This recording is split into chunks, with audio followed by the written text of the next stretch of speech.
run was because of my community, like strictly for my community. I know that the thing that brings me most joy is working in my community and working with women, children, families, Black people, and that's just the way I've always been. And I knew that I would do that for free, like I have been doing for the last 15 years or so in the community. So I have heard that I need to give more information about what I've done in the community, and I have a list for you for that. But I'm running to stay in the community. I want to make sure that my community is a great place for everyone to grow old. I know I want to grow old here. So I did bring a list of things that I've been doing over the last 15 years. And I would like to share that with you guys.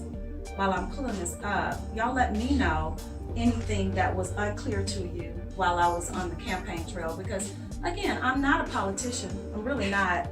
The main thing too, I'm glad you asked about me having, you know, that little bulldog in me, and I do. People lead differently. I'm really clear that no one will be able to get in front of us at City Hall. Like, I'm not going to just let people steamroll District 11. I'm very passionate about my community, and that will show in my work, and it'll certainly show in my service, because I think that our community needs to have more accountability where service is concerned. It's a lot of things that we can fix, and thank goodness they are fixable. Some are just as simple as changing schedules. And accountability, it's really accountability, because the tax dollars are there. We have examples of where it's being done correctly in other places, and I'm gonna dig in and make sure that I get that information and that we keep our schedules on point. And I'm gonna make sure my staff is sturdy as well. So It's important. it is very important, because I want to make sure that I have people in place that if I can't make something, then I'm gonna feel real good about them going. And that's important to me. I mean, this isn't, you know, just one budget. It's fitting into the whole scheme of things, the entire city. And so I just want to be clear about that. So, okay, so our Southwest medical practice, that side, I've been the community outreach person there for over a decade. And what we did there was lots of health screenings every single year. We did free health screenings. We had health fairs where we brought in doctors to service the community, and it was very packed each and every time. We gave out all kinds of trinkets and things that people can use around the house that were, you know, medical related, you know, tongue sticks, lozenges, little things for, you know, children. It was a little something in a bag for everyone. And lots of how-to books, you know, just simple kinds of quick references. So I would put that together every year for the community at the cost. We bear that cost, because I thought it was important for them to feel comfortable in knowing that we were there and that they can come and get those kind of things from us at any time. In the last year, I've also volunteered at high schools teaching etiquette and tips to seniors about internships and interviewing processes, and how to become entrepreneurial. You know, every college isn't for everyone.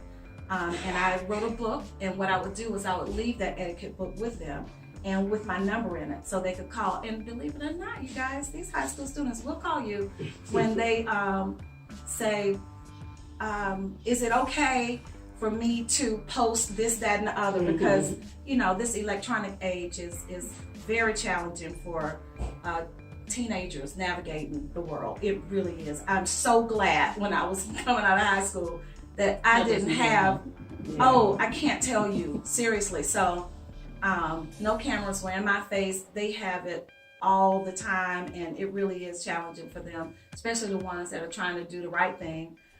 So I donated my books and did the etiquette classes for those seniors, because it's important for them to have some kind of outline of what they want to do later. Also, I chaired the NBAF gala twice, huge advocate of art. So NBAF is the National Black Arts Festival that's been going on forever. And every year they have a gala that raises maybe $500,000 or more. And I've chaired that. So I am a fundraiser as well. I have lots of connections that help me with knowing what we could possibly do. And the only reason that I love NBAF so much is because they provide free programming to elementary schools and to broaden the horizons of about art and culture to children that would normally not have it available. And they do that, and they partner with different schools every year. And so the money that we raise goes directly to that because it's at no cost to the schools for that. They just go in and do that, and they hold master classes for free, and they teach them about art, and they do dance. Every year there's a different genre that they'll pick, and so that was one of my loves. I just volunteering for NBAF. Very rewarding for me because it's good for the community. Quality Care, that's another group that I love working with, and they provide summer meals and camps for children that once school is out, there's nothing for those kids to do, okay? And their parents can't afford summer camp because summer camp is extremely important, and sometimes they need to go to summer camp just to have meals and during the day, something simple like that, just meals. And Quality Care does that. In our community, I've worked with Carrie Steele Pitt's home several times, organizing coat drives and toiletries, and I've done that over and over again with different groups over years. So that's been something I've done. On Mother's Day, I organized, not this year, but the year before that, because this Mother's Day wasn't really for me. I was doing the most. So I organized a Mother's Day month for the homeless. There's a single mom safe house around here. It's over close to the Kroger City Center, so it's not exactly District 11, but that's close. yeah, it is. It's in the community, and I try to. You do, and I try to keep my givings and work in the communities that need it most. So what we did was we gave them a Mother's Day. You know, we gave everything, dinner, everything you could possibly want for the month of May for their children, anyone that had birthdays. We just gave them a good Mother's Day because they're in transition. These are usually moms that have children that have to get away from their home. And I'll tell you, those ladies are very broken down, so they have to be transitioned back into real life. And it's time well spent. So I've done that. And I've also organized a cleanup for improvement at the Nicholas House.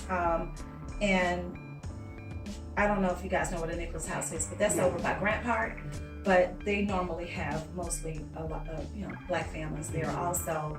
And we would go and make sure, like during the fall, we would get the leaves out and help them paint, freshen up, that kind of thing. And that's another thing that I would like to do while in office, is to make sure that there is a slush fund for people that just can't afford those kind of things without all of that paperwork to get your house painted, or to get someone to come and rake your leaves.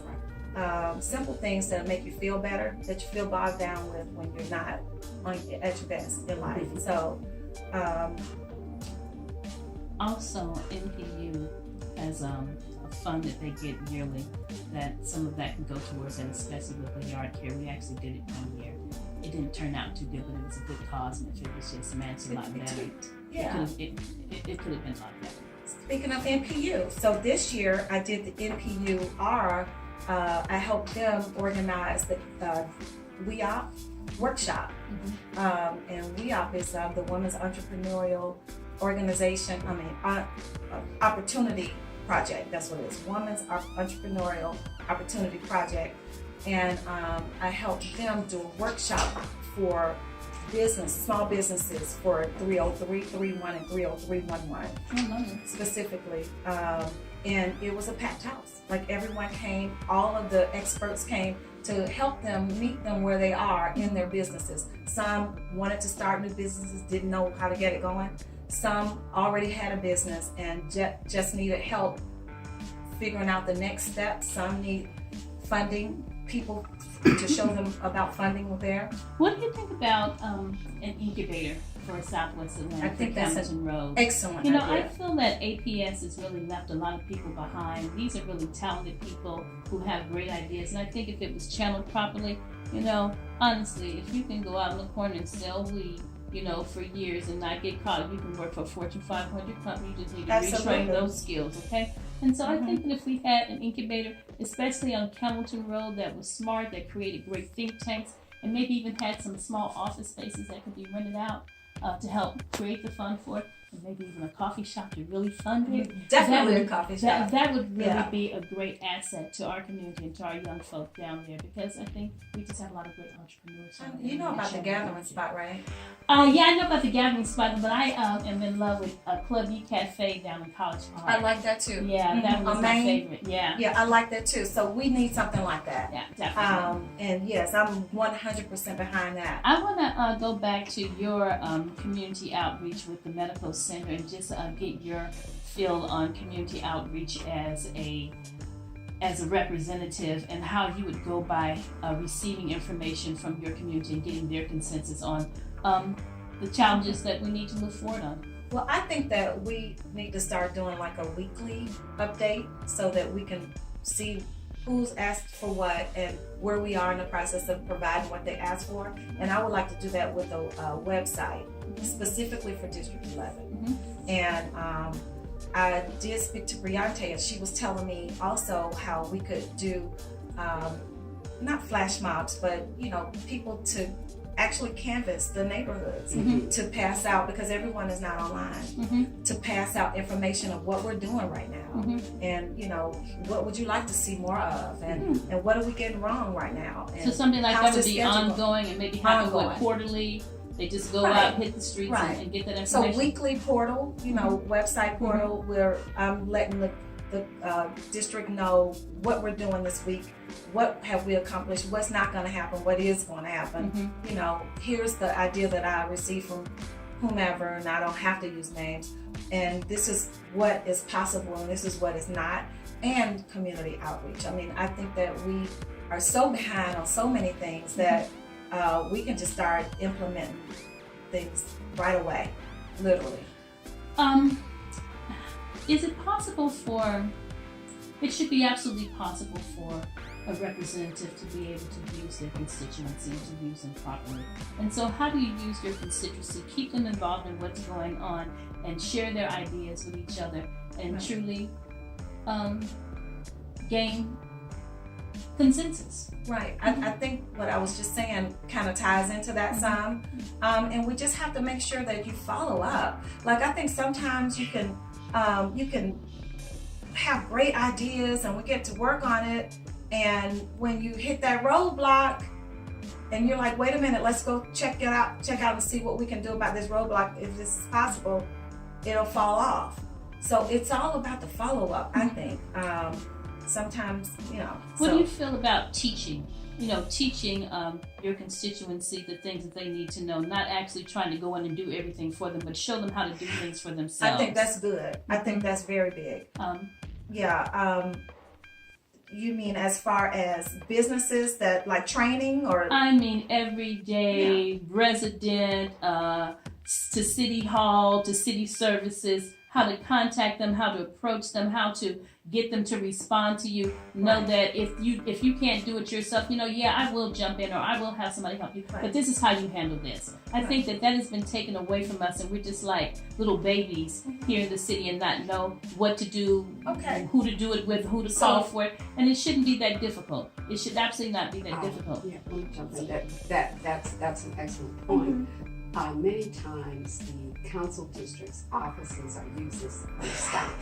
I have a problem with X council district. That's right. And I think to follow up with what Cheryl was saying is that constituents should know where to go. Right. Council's office should say, here is have you tried X? I'm going to suggest that you try, X. Okay. If at this point you don't have resolution, I'm going to keep your name and your number. We may follow up if we don't hear from you, but there's a follow-up. That way, what you've done is, like Cheryl said, is that you have empowered, but you're going to follow up not leave them feeling. So it's a it's a balancing. It's just something that needs to. It's a balancing to change and happen. Right. So, I would think that would have something to do with staff, just making sure that everyone's on the same page. And how do you guys feel about 311? How do you think that's going? It's a joke. I know, like getting your number. I know it is a joke. There was challenging. A spring at the end of this street forever. I called it when it was very, very small and contacted them, took a picture of it, got a case number, everything, kept it on my blackboard, always checked back. Nothing ever came of it until it was this big, okay? And more people had saw it, more people had crashed into it. Of course, that 81 bus was giving it fever every 25 minutes, every 10 minutes, okay. So yeah, huge bus going down the street with a big water water just gushing out of the ground. And so, it could have been a spring, I'm not sure. It could have been something ruptured, but they just don't get to anything very quickly. So 311, good concept. It's a good concept. It's a good not concept. effective though. I don't know. I tried it. Yeah, I'll tell you, it's not. It's not managed I will well. tell you. I can't Yes. answer to the effectiveness. It takes good customer service people who are on top of it, who record, who get on top of it, who make sure that it gets done. We don't have that down in City Hall. We don't have that. Who's ever managing that? It's not. Right. I know that. You should know within the first 5 minutes of being on the phone with 311 if exactly where you should be talking to or where you should be sent to, and you don't. Okay. Yeah. Well, see, my contact with them is via internet, and it's often a little challenging trying to find exactly the spot you need to be plugging into to give your concern. I wasn't sure if it was just me being impatient with something new or if it indeed was a bit challenging, but I have tried to be more patient and use it more often. But when I'm in a hurry, you don't have time to muddle through where to go, I'll contact the person directly and say, hey, I know I'm breaking the rules, but look, need this. So, a couple of things I wanted, specific things. And first of all, I want to thank you for sharing what you've done. It is difficult sometimes to talk about yourself. Right. It's very difficult sometimes. I don't know why that's been a challenge. I can't tell you why. Because it's about doing it, not talking about it. It's about getting it done. And you get it done so much, it just becomes a library of things that you've done. Right. But when that's just a little bit from my list, literally. There are quite a few concerns, but a couple of things have come up recently, and we've kind of found, some of us in the community, that plans that we thought were plans weren't really plans. They were just exercises and went on a show. Things that we thought that we would get, sidewalks, bike lanes, whatever,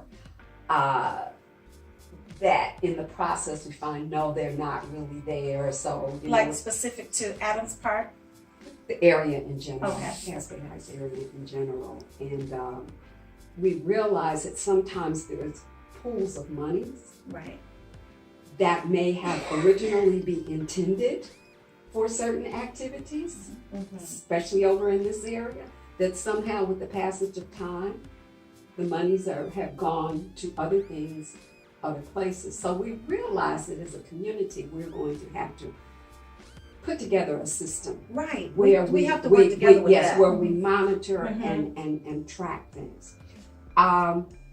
One thing that came up today at a meeting today was sidewalks for Beecher Street, which was promised 11 years ago. Yeah. So that's being pushed. I thought we were talking about something so, new after our march. With that march on Beecher. Nothing since then. So planning came together today. Planning, and Tim brought all the right people together. And he's determined that there is money to develop the design for it. These will be sidewalks and maybe even paths that are wide enough to accommodate bikes as well. We're not sure. Nice. So one mission was to make sure that this information got to the folks who were running, Right. and that you would be supportive. Okay, I'm absolutely supportive.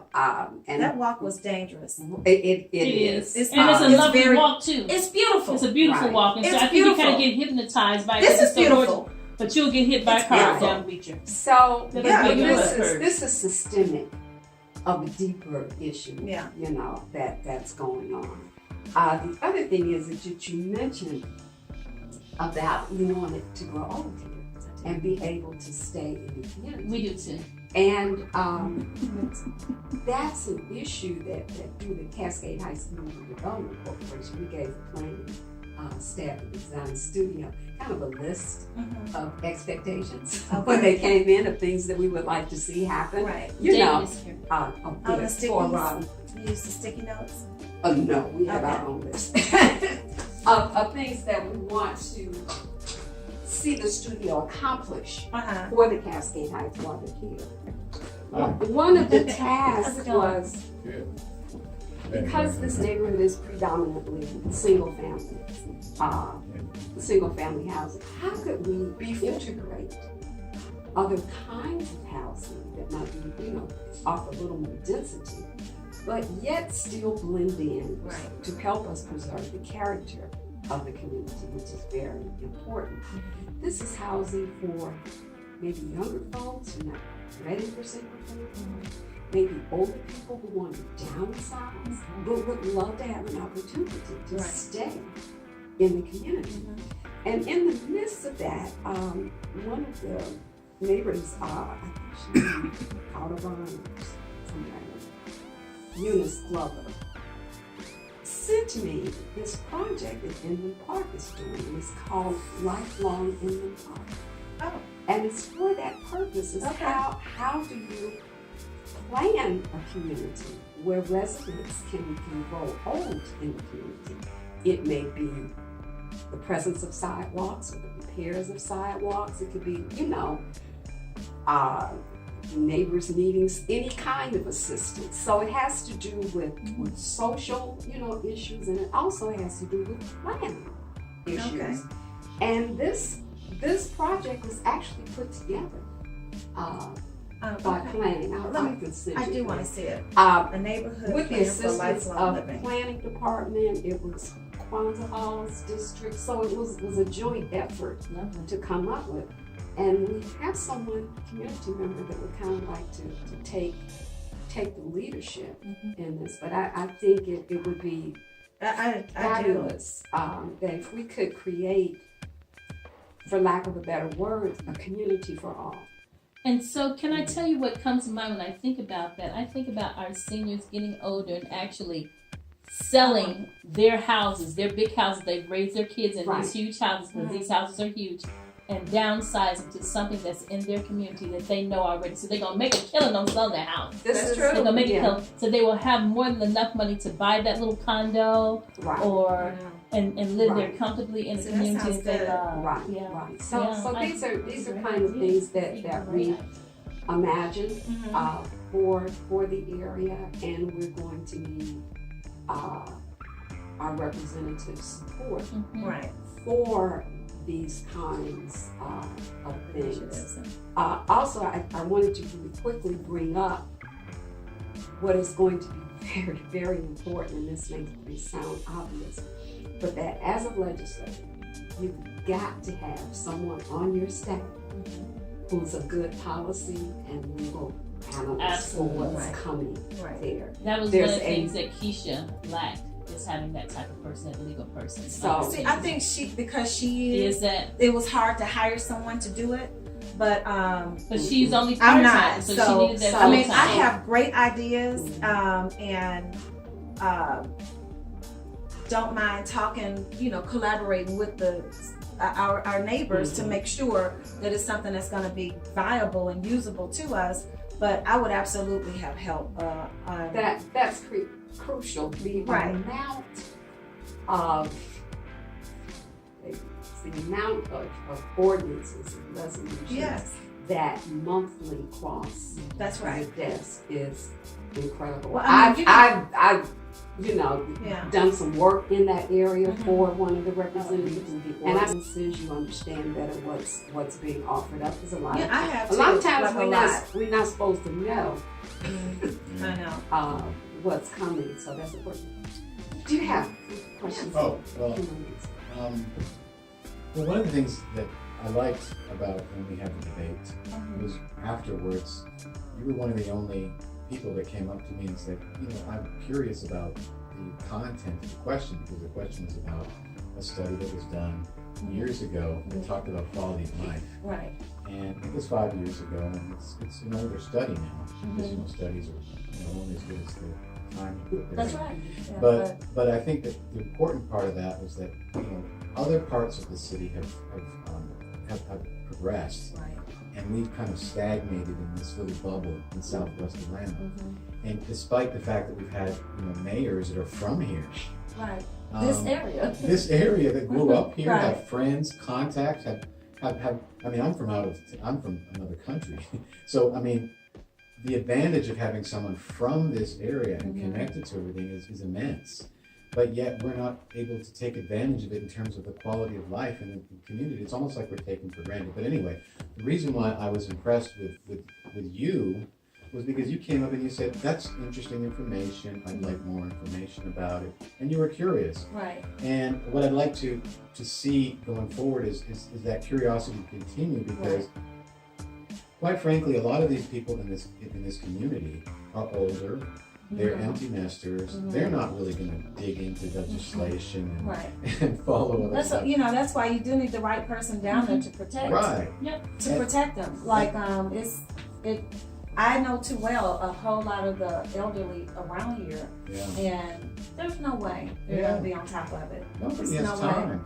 And even the younger people, a lot of people, when I was younger, because I worked at City Hall, I could kind of stay on top of what's going on. But most people who have businesses or jobs, they just don't get it.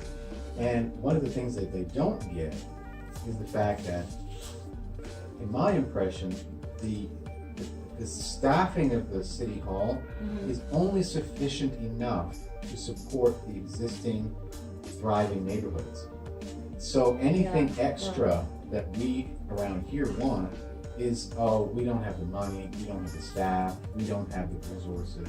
And so it's almost like we need people to say, well, you do have the money and staff and resources, and we need to have a portion of it over here. Right. And we need it in parks, we need it in, streets, we need it in green infrastructure, we need it in, I mean, there's all these different things that are really happening over here right now that we need. I mean, we have a flooding problem all along Cascade Road. Right. Everything's draining into the Well, nature they reserve. swear they're going to address that when they're doing our streets. I've asked over. Yeah, but they're not really saying how. Well, let me tell y'all, and this is, I was a little disappointed about this, but Yeah. at the same time, I'm hoping that they're delayed because they're getting it right. Right. But I was just told that, groundbreaking was supposed to happen in December, right? For the streetscape on Cascade. The streetscape is happening from 285 all the way to Main in different phases. And I was told that now they're trying to redraw some things and change the budget, and the money is already there, like they always say. The money is already there, but they have to decide which contract to go with the It's a poor design. Right, and problem in the beginning. Yeah. Oh, thank you, because that looks good. I think that it's a combination, because sometimes they say the money is there, but then they'll tell you the money's coming from 3 different places, and it's hard to get money flowing exactly the right time. Okay, so we know that money is there for our streetscape, Hamilton Road, and a bit of Camp. Yes, that's we know that money is there. Yes. So now the problem here is managing the projects and getting the right people to do the project and then managing. Because what we had done was already spent all this money getting the right contract people to come up with the designs, right? And exactly what we're going to do. And now that, we've had these town halls, evidently some of the things that we raised there weren't included in Right. the original Yeah, we know. simple stuff. Yeah. Simple, you know. And I'm told that we told them that we didn't want bike lanes. And I've never read one thing. Now I did take the transportation survey, you know, from the large plan. I took it, but I never saw where it says, "Do you want bike lanes on Cascade Road?" And until it's asked that way, it's really not about us. Well, you know, just to give you more information about that, the community engagement meetings we had for the streetscape, for the Complete Streets project, they did bike lanes came up. I brought it up. You brought it up, and I then did. other people brought it up, and it was recorded in the minutes that people requested Right. bike lanes all along the corridor. Right. And then when we went to this meeting because I was trying to get information, I was sifting through all the minutes, looking for anything, because I knew that it was important, because the Beltline, of course, everybody wants to be near the Beltline. Right. And we have a connection to the Beltline, and then we have this corridor that attaches us to the new city, South Fulton Right. Commercial District. And of course, Renaissance. people. Yes, Renaissance. Well, I hope they don't go with that name. They did. They did. They It's did? done. It's a done deal. Wow. They decide on Renaissance, Georgia. That is so Yes. crazy. It's so country. It's so Oh, you pretentious. guys, I was It's hoping for pretentiously Wolf Creek, country. Georgia, Yeah, maybe, yeah. or South Haven, Georgia. I saw the list. Wolf Creek Atlanta would be Heights. cool. Atlanta Okay, Heights. Anyway, no let's comment. not get out Yeah, of right. It But- just don't even work. Sorry. And even on Southwest. I couldn't resist. But the thing about that whole Where did thing- you see that? I'm sorry. It's That's okay. It's no in problem. print. Okay. Yeah, I was hoping I'm it gonna was call fun. Catherine and ask her about it, just to see how she's feeling. It was good. Okay. Yeah, so, but anyway, the whole issue now is the fact that, okay, they're going to they're going to look at the impact of actually trying to expand the sidewalk. What they were trying to do was say, okay, everybody wanted bike lanes, but they said, okay, well, the streets were too narrow for bike lanes, which wasn't exactly the case, because certain parts of it aren't. No, yeah. Right. We've got some of the widest streets in Atlanta. Well, it narrows right, like if you're going west on Cascade, it gets narrow right after the nature preserve, because that was where the annexation and the streets were country roads at that point. And so they didn't get the wide streets that like the city. Well, that's where they need, to work on the drains anyway. So Right. you could work that out. So what they're going to do is, what they suggested as a workaround was to actually extend the sidewalk width Okay. and create like a path, almost like a Beltline, all along the south side of Cascade that we can connect the nature preserve to further east. Okay. And I thought that's great, because then we I have do like that. Okay. then we have the Yeah, then we have the Beltline